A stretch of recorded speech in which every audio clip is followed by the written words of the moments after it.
Hey guys, it's Ivory. Welcome to my channel. So today I am doing my second part of my 4-part review on the Morphe x Jaclyn Hill Vault collection. So today I used Dark Magic, and this is not a first impressions because I wanted to give a really thorough review. All of my reviews will not be first impressions. I have dug into it. I have played around with it so I can give you a good idea of whether or not this is worth your money. I was able to use 9 out of the 10 shades to create this look. Before we get started, be sure to subscribe if you haven't already. I post new videos every Wednesday and Sundays and post occasional bonus videos throughout the week. So if you want to know what I think of this palette right here, then please keep on watching. So the palette looks like this. For those that are not familiar, it has 10 shades and has a variety of metallics, mattes, and shimmers. This retails for $15 alone, and if you buy all 4, then you get a discounted price of $49.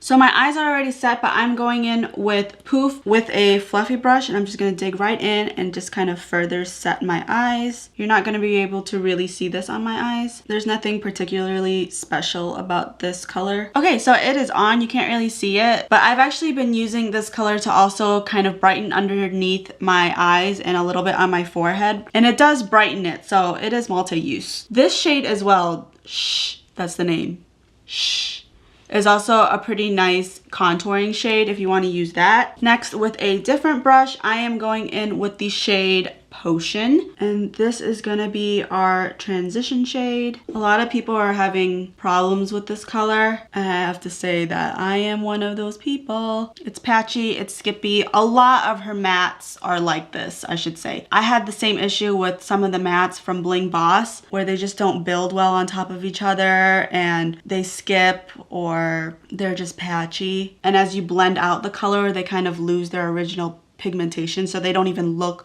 like what they're supposed to in the pan. I'm gonna avoid my lid area because I'm gonna go in with a different color there. Then with a wet flat brush, I am going in with the shade Trickery. It is this green shimmer, and I'm just gonna apply this all over the lid. Now with shimmers and metallics, what I usually like to do is go in with a wet brush, and then after I have one layer down, I go in with my finger and I add another layer just to get more pigmentation. And I like to do that with all my shimmers and metallics, not just the ones from this Vault collection. Okay, so that is one layer using the brush, and now I am just going to add another layer using my finger. And just be really careful because I have really small eyes, so it's really easy for me to mess this part up. Okay, so that is Trickery on the eyes. Now for my outer V, I'm going in with Inside Job. It is this really dark green, and I'm using a new brush and just applying that right here on the outer V. And then when I have most of the pigment down by the base, I'm just gonna slowly smoke it out. This color is like too similar to the shimmer. Like, I wish this shimmer shade or this matte shade was more different from each other, because when you lay them next to each other, they kind of just all blend together, and then you're left with these dark eyes that look like buttholes, and that's no fun. Nobody wants anus eyes. Okay, next I'm going to take the shade Mojo, which is this dark brown, and I'm taking a very tiny brush, and I'm just also gonna pack that in right into the socket of my eye and also the outer V. I'm not adding a lot of this color. I just want to add some depth. I don't have problems with this shade particularly. I think this one is okay. This is one of the few mattes that actually are pigmented and blend out pretty nice. Without adding any product, I am using this brush that we use Potion, the transition shade, with, and just kind of blending everything together. This is looking like a hot mess. Ugh. All right, next with a super small detailed brush, I'm going in with the shade Trickery, and I am just gonna add this only to my lash line. I'm not adding false lashes today, but I kind of just want to have like a smoked out lash line.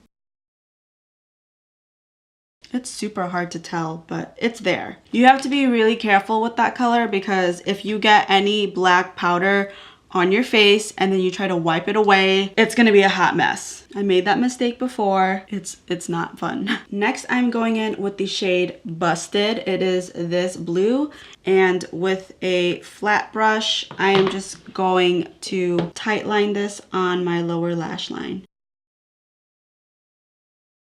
Okay, so this is what it looks like under my lash line. I'm gonna smoke this out because it looks weird if you don't.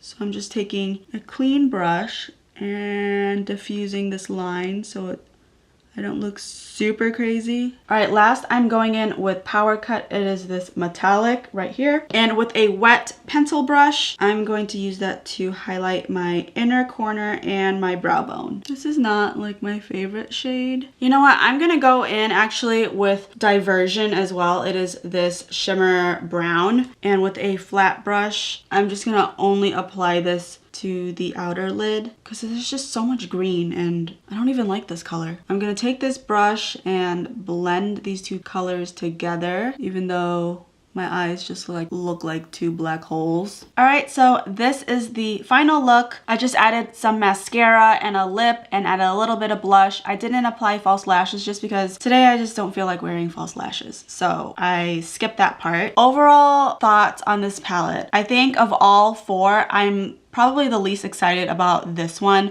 just because it's not colors that I gravitate towards, so that is just a personal preference of mine. As far as the quality of these shadows, I think a lot of these shadows are actually great. I think the shimmers and these two colors right here, the dark ones, they were really great. However, for these three shades right here, I've tried this, like I said, I've tried this palette multiple times, and each time that I've tried it, these three are always a problem. They don't really lay well on top of each other. This blue, I remember the first time I tightlined it on my lower lash line, it was very patchy. Right now, it doesn't look like that so much, but I did blend it out and I do see some spots that are missing under my lash line. So yeah, I did have problems with these and I've used them multiple times. So I know Jaclyn said, you know, if you're having problems with your palettes to just scrape off the top, but I've used this multiple times. So the top is scraped and I'm still having issues with it. I also wanted to note that there's only really one inner corner highlight